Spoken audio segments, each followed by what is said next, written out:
Jy al in hy struik getrap van, jy het geen werk, jy stuur 110 CV's in, en op die einde van die dag kry jy nie antwoorde nie, of jy is underqualified, of overqualified, of iets.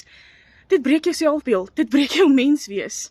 Nommer 1, jy is bereid om my werk te doen, jy is bereid om van 8 tot 5 te gaan werk vir 'n baas, te gaan werk vir 'n klein salaris, maar dit voel jou, daar's net altyd nog 'n verskoning. Hoekom nie ek nie? Hoekom dit? Hoekom dat? Hoe lank het jy so gevoel? Ek het vir bitter lank so gevoel. Maar ek het keelvol geraak en ek het ook besluit ek gaan nie gaan lê nie. Daar's meer in die lewe as om net te gaan lê. Ek het vir my vandag my eie aanlyn besigheid aangeskaf waar ek $1 inkomste verdien. Ek werk van die huis af. Ek het nie daai stres van iemand wat die hele tyd in my nek blaas nie. Baie mense gebruik hierdie as 'n side hustle. Baie gebruik dit as 'n voluit inkomste. Baie mense se salaris word vervang deur hierdie besigheid. Kom dit net vir my onder hoe en ek gaan vir jou presies verduidelik hoe dit werk.